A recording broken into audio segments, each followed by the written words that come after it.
Ladies and gentlemen, our Commander-in-Chief and President Rodrigo Roa Duterte.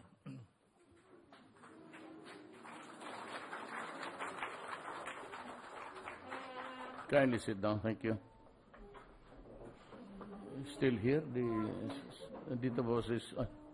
You join us there. Senate President Aquilino Pimentel III, Secretary Delfin Lorenzana, Secretary Hermogenes Esperon Jr., General Ricardo Bisaya, our brave soldiers who have been wounded in action, the officers and men and women of the armed forces of the Philippines, my fellow workers in government, my beloved countrymen. Alam mo, mga sundalo, ako'y guest kanina sa araw ng kagitingan doon sa Fort Bonifacio. And while I was proceeding there by helicopter, I was fetched from the Palace of the People. Ayaw kasi tawagan niyang Malacanang. You know why? It's a name that adopted by the Spaniards. It has a very strong imperialist undertones. I do not. Hindi naman, wala na tayong away. But I'm just being, Pilipino, hindi naman ako katsila. I want it to be called the People's Palace. Because sa Davao may laking park doon. We had a hard time looking for the name. And I simply said, call it the People's Park. Wala akong hangarin kung hindi ang bayan ko, Pilipinas. Sa chopper, isip-isip ko, anong masabi ko sa inyo? Jerome,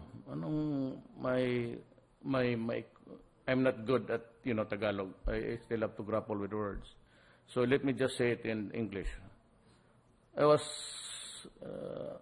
trying to put my mind in the proper perspective of talking to soldiers. But the one thing that I really liked was not even a soldier. During the Japanese occupation, inaresto nila si Chief Justice Jose Abad Santos. And he was brought to Malabang with his family. But in one of the occasions there, parang pista ata ng hapon yun, he was made to swear to the Japanese flag. At sabi ni Justice Abad Santos, no way. No way kung gawin yan. At wala naman mga tao doon, history records it to be like this. Umiyak yung anak niya, the son cried and begged his father, pumayag ka na lang, wala naman tao dito, at ano ba naman yan? Simple lang naman yan, ba't ka pa magpakamatay? And you know what? Ang sagot niya sa anak niya is ganito. Son, do not suggest to me a thing which would be treason to my country. Sabi niya, wag mo akong iyakan kasi hindi lahat ng Pilipino, not all Filipinos are given that rare chance to die for his country. Yan ang tandaan ninyo. Yan ang pinaka-paborito. Alam ko sa Obrizal. Ba't ito sinabi kasi niya, hindi lahat ng Pilipino pinagbigyan. How I wish I would hear my son say something to me on the same, similar, or parallel, at masabi ko sa kanya, thank you, magpasalamat ka, at binigyan ka ng pagkaroon na ako mamatay rin sa bayan ko. But I am not a soldier. I don't know kung saan ako papunta, pero ganito yan. Lahat naman tayo Lahat tayo may sinusunod. Whether you like it or not, there is always a day for you. So, kayong medyo lumusot, means to say, fight again. But this I can assure you, my presidency will take care of you. Wala kayong dapat alalanan. Si Jerome, sabi ko, mag-aral ka ng Braille.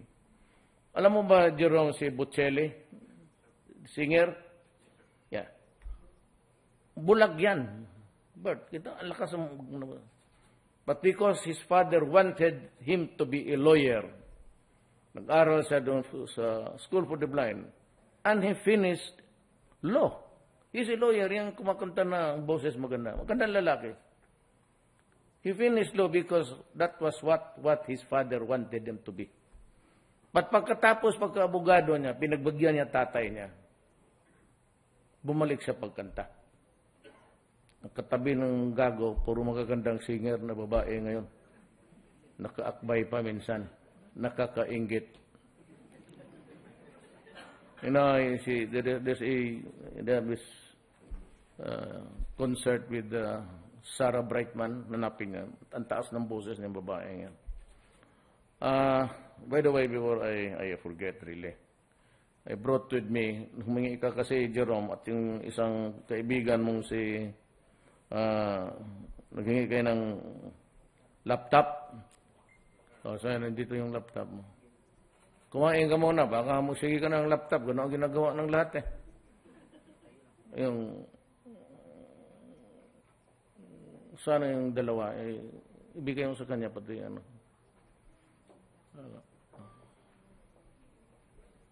Pati siguro, kotse na. Sali mo na.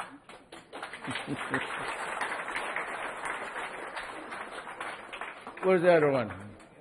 Ay, ikaw? Oh. Tsaka may dala akong wheelchair na electric to, ha? Huwag mong ibunggo to.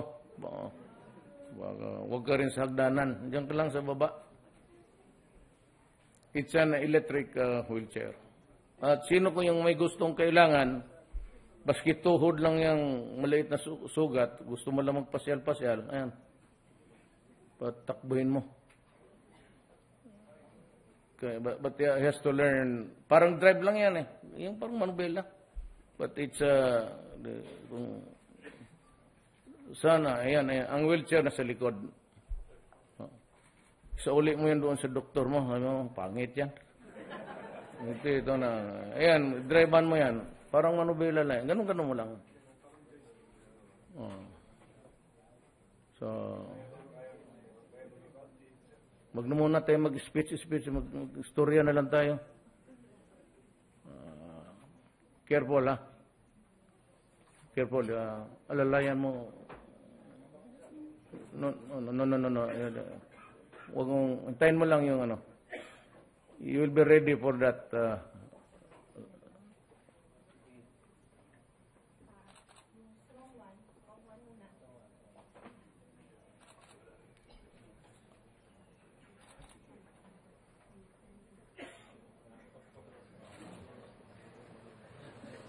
Baka may control mo, ha? Alalayan mo lang.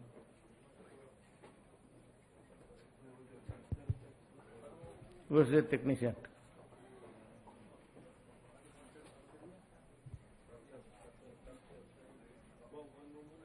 Ano to bang? Tatakbo na o...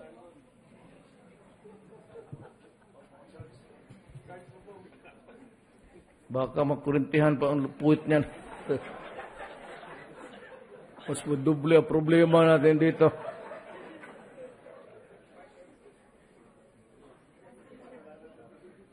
Ayan. Bantay, ha?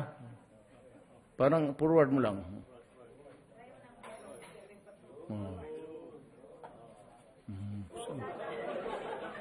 Hayaan mo.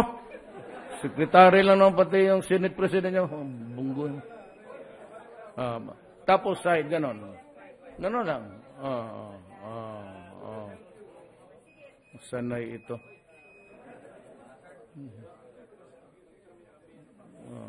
Kita mo kung magpisil ng ano. Parang ano, ho? Ganyan, upo ka dyan, makinig ka na lang. So, ang ano kasi, we know how to pay our debt of gratitude. Kayong lahat, actually heroes na kayo. Walang problema yan. Kaya most of you will go back. Nandito si Ermi Gutierrez, siya yung may-ari ng Trust Trade. Alam mo niya, sabi niya, yung mga sundalo doon, meron siyang proposal. Magbigay siya ng baril sa inyo, Glock 30. Kasi Duterte, Glock 30. Bigyan niya kayong lahat. Libre. Isang matino na tao. Hindi niya nagpabili ng paltik kagaya sa iba. Baka magalit yung sabihin na sa Danau lang yan. So, wag naman tayo ng speech yan. What I really plan to do is, yung na-release ko na yung kanina, for release na, yung 4.6 billion sa mga byuda at yung mga generals na retired man.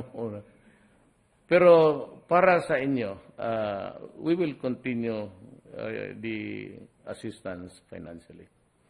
Ngayon, kagaya mo, babalik ka man sa serbisyo, so, may Glock ka, at kung matagal pa yung medalya na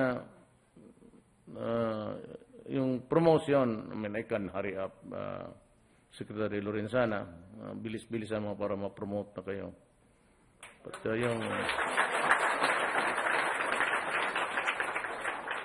pwede, Delphin, diretso na sila general lahat. Huwag na natin patagalan ito. Yung hero ba naman ito? Hero. Tapos yung hero ako, di gawin mo akong general. But in the sight of the Filipino people, you are all generals. Kaya ako, pag magsaludo ako sa inyo, wounded in action, sinasabi ko, nagsasaludo ako, so mauna kang bumaba sa kamay. Diyan ang respeto ko sa inyo. Hindi ang ginagawa ng iba. But then ako, I usually bow to, baskin sa ang crowd naman, nagbabaw ako. But to salute the wounded, talagang ako ang naunang magsabi, I salute you, sir. Tapos, kung hindi mo ibaba yung kamay mo, ng isang sundalo, nagtinginan na kami, sabi, ano gawin natin dito? Mahiya siya, out of respect, siguro, mahiya siya. Sabi, baba mo ng kamay mo. Sabi niya, hindi, sir, ako na. Sabi ko, hindi ko rin baba itong kamay ko. Para natin buwag dito ng dalawa. Baba mo yan. Well, ang importante kasi, what bothers you, lalo na kayong may mga pamilya, anak ninyo. Alam ko yan. Baski sino. Tayo, one day in our lives, ganun lang. Nandiyan na yan. Kung mabuhay ka, mag-abot ka pa ng valor dyan kung ginusto ninyo. But ang inyong problema is ang pamilya. So alam ko yan, may programa ako sa lahat. Well, of course, I promised you next year, dito man si Senator, huwag ka lang sana ipasubo kita. But I want you to promise us na dublado naman yung sweldo lahat, police pati sundalo, na I will start yung State University o the nearest, yung high school, National High School, i-accommodate ito sila lahat para sa mga ano yan. Talagang matitrain mga anak ninyo. Or if exceptionally bright, they can choose we'll have a special category for yung mga IQ maabot na ng 102. Mga bright talaga yan. So sayang makapakinabangan ng bayan. So they will enjoy scholarship. So long term yan, ipasok ko na yan ngayon, mintras ako pa ang presidente. So yan ang masasabi. So libre ang edukasyon, kindergarten hanggang college. Okay na yan. Balik ka na, bahala na mamatay. Okay na pala. Okay. Basta safety lang ang pamilya. Tayo, alam natin, kayo alam ninyo. Pagpasok mo pagkasundalo, alam mo na one day talagang tatamaan ka. Pero kalaban, tama man rin. Ang inyo dyan is that you have to serve the country well. And you even got the wounds, yung iba sa pagkamatay. Malaki ang respeto ko dyan sa inyong lahat. Kaya ako nagasalot Hindi ginagawa ng ibang presidente yan. Pero yan ang respeto ko sa inyo. Again. So, yan lang dapat pag-usapan natin. Ang buhay ng sundalo, kasi kung papasok ka ng gira araw-araw at buhay ka naman, wala kang problema. Kung isip, high moral ka, lalo na pag naka-score kayo ng marami. But at times, huwag mo naman nasabihin na ikaw na palagi tayo. May disgrasya talaga yan. So there's always a drawback somewhere if there's fighting. But I assure you na kung ang sundalo, pag nasugatan o medyo may tama na talaga. Gaya ni Jerome, I want him to study Braille. Kasi kung mamaster niya yan, and even somebody na reading him the books, the Supreme Court might consider him just answering in oral. Kung ano yung ibinigay doon sa bar examinees, basahin lang rin sa kanya na, kasi kung makumpleto mo yan, kausapin ko yung alma mater kung San Beda, pa-enroll kita sa College of Law. Matuto ka na magkanta para kay Buccelli. Para makuha natin yung magaganda niya. May pahawak-hawak pa yan sa iyo. Tignan mo, pag marunong ka na kumanta. So I want you to get to travel another mile sa buhay mo. Mag-aral ka na mabuti, sabi ko. Total, swerte ka na. May nakita ka naman ng hindi ka pa ng bulag. Kompleto ba yung nakita mo? Nakita mo sila lahat? Di hawakan mo na lang ngayon. Ganun, pareho lang yan eh.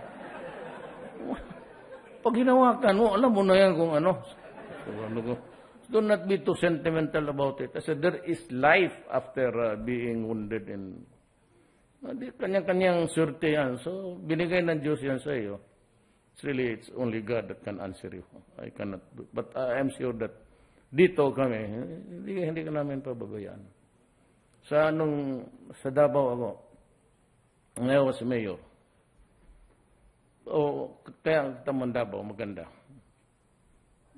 Patay naman lahat, pero maganda. Kamatayan, putang ina mga yung bullshit.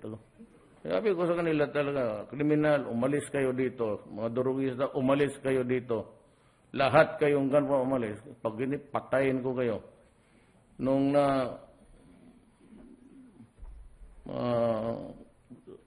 city director si Secretary Goy Lito, patay lahat.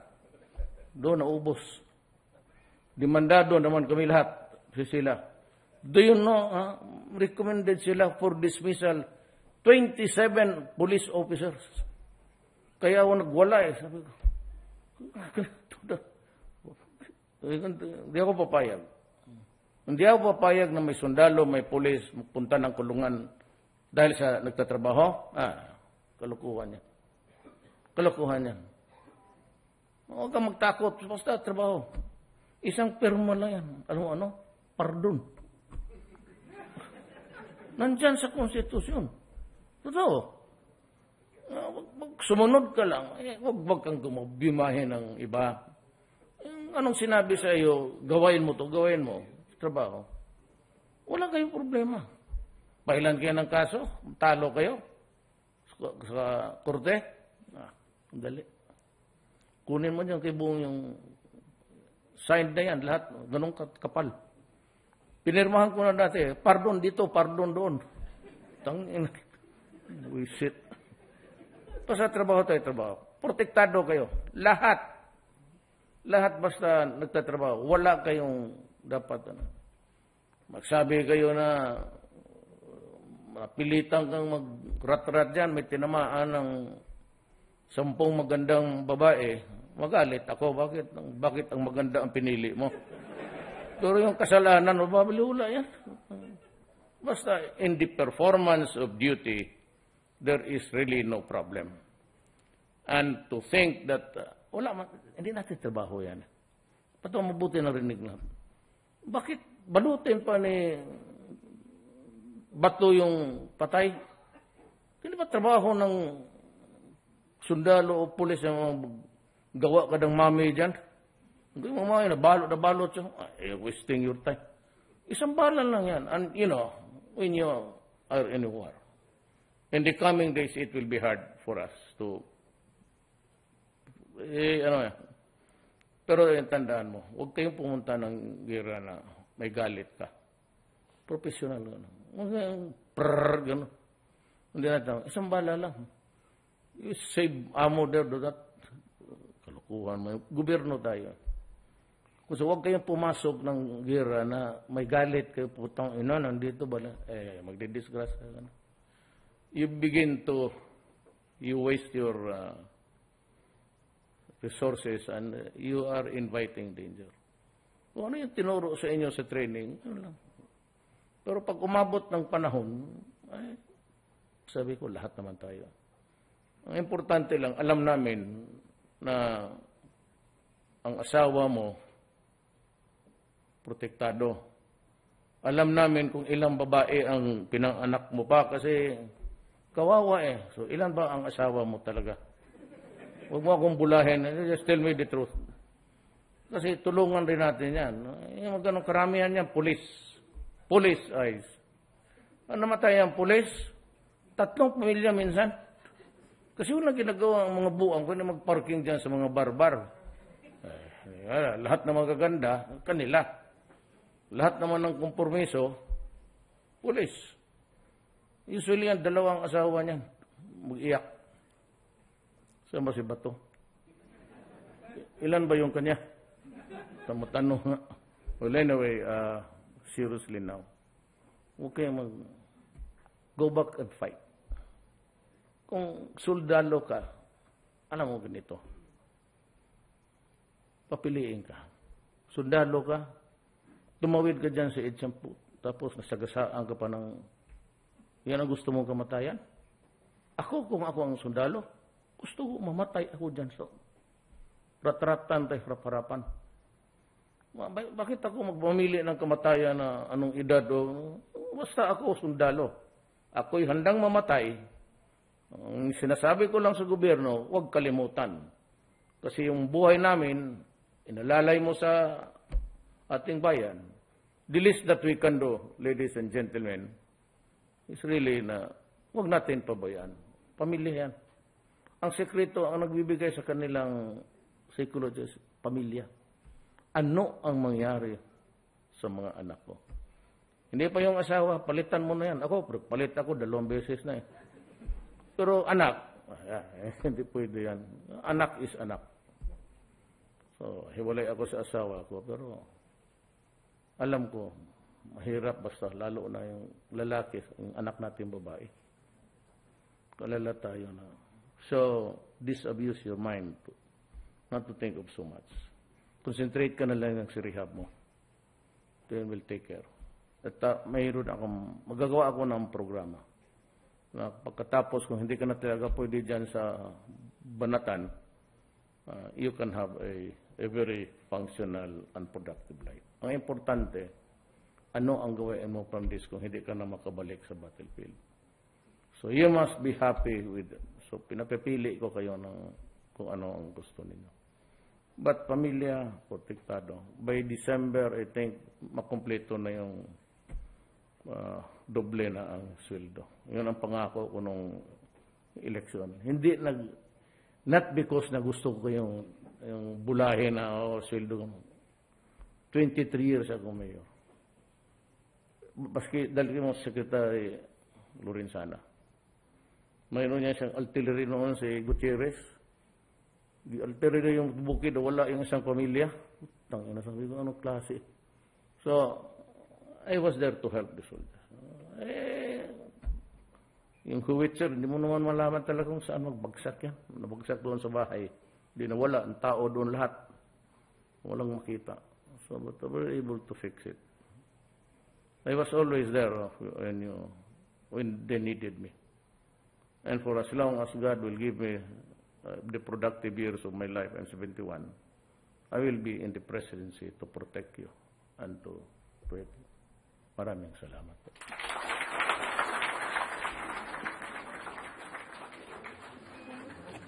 Daghang salamat kanimo, mahal namong Presidente, sa init nimong mensahe na naghatag og inspirasyon sa atong mga kasundaluhan.